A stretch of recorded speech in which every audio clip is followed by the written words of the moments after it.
আসসালামু আলাইকুম everyone. Welcome to Sultana's kitchen. Eid special পুরান ঢাকার অথেন্টিক তেহারি রেসিপি আজকে শেয়ার করব ঘরোয়া মশলায় আর একদমই সহজ রেসিপিতে। আমার কাছে তেহারি রান্না করাটা একদমই সহজ মনে হয়, কারণ তেহারি রান্না করতে বাড়তি কোনো ঝামেলাও নেই আর বাড়তি কোনো মশলা ব্যবহার করতে হয় না। শুধু কিছু টিপস অ্যান্ড ট্রিক্স জানা থাকলে ঘরে বসেই পাবেন পুরান ঢাকার অথেন্টিক তেহারির স্বাদ। আশা করছি আমার আজকের এই ভিডিওটা আপনাদের কাছে ভালো লাগবে। তেহারি রান্না করার জন্য আমি এখানে একটা সিম্পল মশলা তৈরি করে নিব। এর জন্য আমি এখানে কিছু মশলা নিয়ে নিয়েছি। আমি নিয়ে নিয়েছি একটা মিডিয়াম সাইজের জায়ফল, 2টা জয়ত্রী, 8-9টা লং, 1 চা চামচের মতো সাদা গোলমরিচ, আপনারা চাইলে এখানে কালো গোলমরিচটাও নিতে পারেন, 10-12টা এলাচ, ছোট সাইজের 4 টুকরো দারুচিনি। এখানে জয়ফল আর জয়ত্রীটা অবশ্যই আপনাদেরকে নিতে হবে, এটা স্কিপ করা যাবে না। এবার এই মশলাগুলোকে গুঁড়ো করে নিতে হবে। আপনারা চাইলে এই মশলাগুলোকে ব্লেন্ডারে করে গুঁড়ো করে নিতে পারেন। আমি এই মশলাগুলোকে শিলপাটা মিহি করে বেটে নিয়েছি। এখন তেহারি রান্না করার জন্য আমি চুলায় একটা হাঁড়ি বসিয়ে তাতে সরিষার তেল দিয়ে দিচ্ছি। আমি প্রথমে 1/2 কাপ সরিষার তেল দিচ্ছি, তারপর আরও 1/4 কাপের মতো সরিষার তেল এখানে দিয়ে দিচ্ছি। আর তেহারির পারফেক্ট টেস্টটা পেতে হলে আপনাদের কিন্তু এই রান্না সরিষার তেলটাই ব্যবহার করতে হবে। আর এই 3/4 কাপ তেলের মধ্যে আমি মাংস এবং চাল দুটোই রান্না করব। তেল গরম হলে সবার প্রথমে আমি 1 কাপ পেঁয়াজ কুচি দিয়ে দিচ্ছি। এবার আমি পেঁয়াজগুলোকে সামান্য ভেজে নিব। পেঁয়াজটাকে ভেজে একদম লাল করে ফেলা যাবে না, তাহলে তেহারির কালারটা নষ্ট হয়ে যাবে। এরকম হালকা ভাজা হয়ে গেলে আমি এখানে দিয়ে দিচ্ছি 3 টেবিল চামচ পরিমাণ আদা বাটা আর 2 টেবিল চামচ পরিমাণ রসুন বাটা। এবার এই মশলাগুলোকে পেঁয়াজের সাথে খুব ভালোভাবে ভেজে নিব। প্রায় মিনিট খানেকের মতো ভেজে নেওয়ার পর এই তেহারি রান্না করার জন্য আমি এখানে নিয়ে নিয়েছি 2 কেজি পরিমাণ গরুর মাংস। আর আমি এই মাংসগুলোকে ছোট সাইজের করে কেটে নিয়েছি। আপনারা এই তেহারিটা খাসি কিংবা গরু যে কোনো মাংস দিয়ে রান্না করতে পারেন। আর তেহারির এই মাংসর মধ্যে কিন্তু হাড়ের পরিমাণ খুবই কম থাকে। আর তেল চর্বিওয়ালা মাংস নিলে কিন্তু তেহারির টেস্টটা খুবই ভালো আসে। আর এখানে আরও অ্যাড করে দিচ্ছি আগে থেকে যে মশলাটা আমি বেটে রেখেছিলাম সেটা। এবার এই মাংসটাকে আমি মশলার সাথে খুব ভালোভাবে মিশিয়ে 5 থেকে 6 মিনিটের মতো মিডিয়াম হিটে কষিয়ে নিব। তারপর এখানে আমি আরও অ্যাড করে দিচ্ছি 1/3 কাপের মতো টক দই। আমি এখানে পানি সহ টক দই আগে থেকে ভালোভাবে ফেটিয়ে রেখেছিলাম, এখন সেটা অ্যাড করে দিলাম। সাথে আরও দিয়ে দিচ্ছি 7 থেকে 8টা কাঁচা মরিচ মাঝ বরাবর ফালি করে। লবণ দিয়ে দিচ্ছি 1 চা চামচ বা স্বাদ মতো। এবার মাংসটাকে আমি আবারও খুব ভালোভাবে কষিয়ে নিব।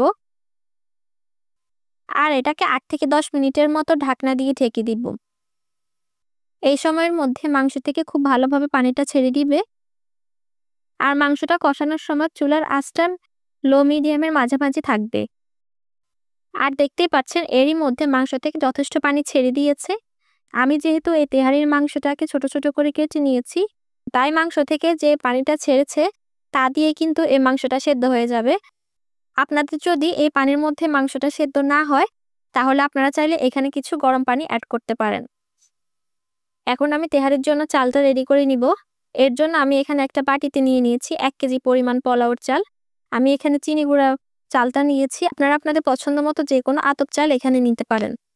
এখন আমি এই চালটাকে পরিমাণ মতো পানি দিয়ে 30 মিনিটের জন্য ভিজিয়ে রাখবো।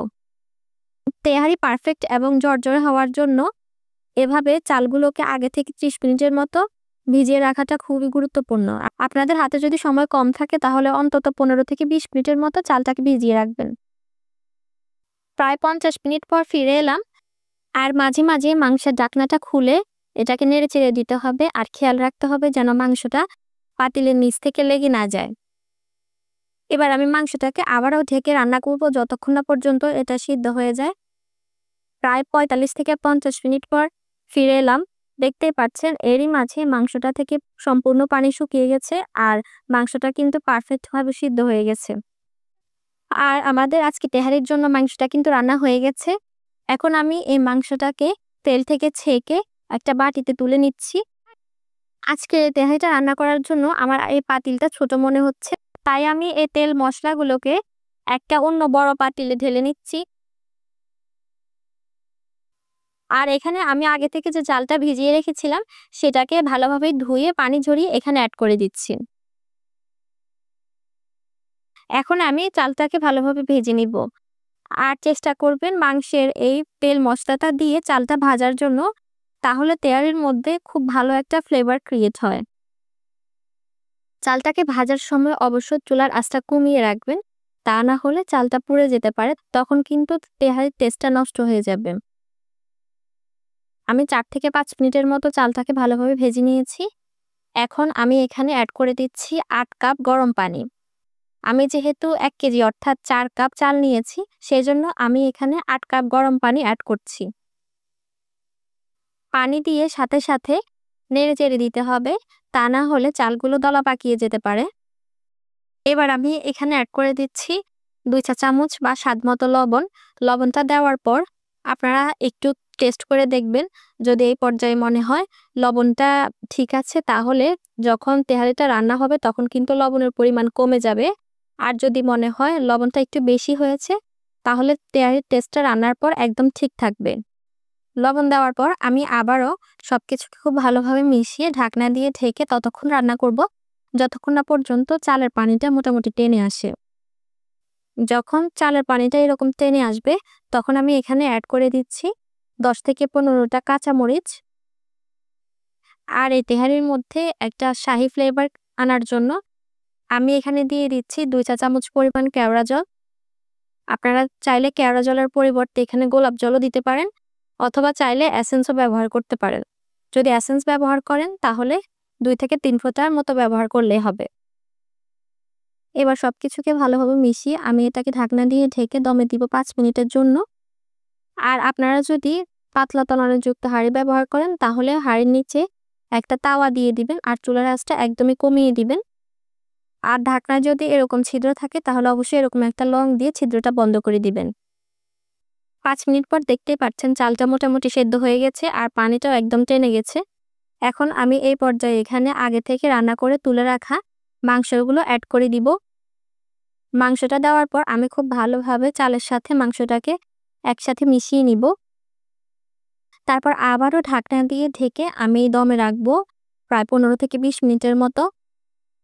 এই সময়ের মধ্যে চালটা খুব ভালোভাবে সেদ্ধ হয়ে যাবে আর মাংসের ফ্লেভারটা চালের মধ্যে খুব ভালোভাবে ঢুকবে। প্রায় 20 মিনিট পর আমি ঢাকনাটা উঠিয়ে দেখছি। দেখতে পাচ্ছেন একদম পারফেক্ট তেহারি তৈরি হয়ে গেছে। আর আপনাদেরকে দেখিয়ে দিচ্ছি চালগুলো কতটা পারফেক্টভাবে সিদ্ধ হয়েছে। দেখতেই পাচ্ছেন বাইরে থেকে দেখতে মনে হচ্ছে একদম ঝরঝরে, আর ভেতর থেকে চালগুলো একদম পারফেক্টভাবে সিদ্ধ হয়েছে। ব্যাস আমাদের তেহারি রান্নাটা ডান। এখন আমি এই তেহারিটাকে গরম গরম পরিবেশন করব।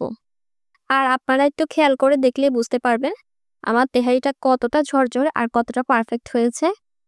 আমি চেষ্টা করেছি একদম অথেন্টিক পুরান ঢাকার তেহারির রেসিপিটা আপনাদের সাথে শেয়ার করার জন্য।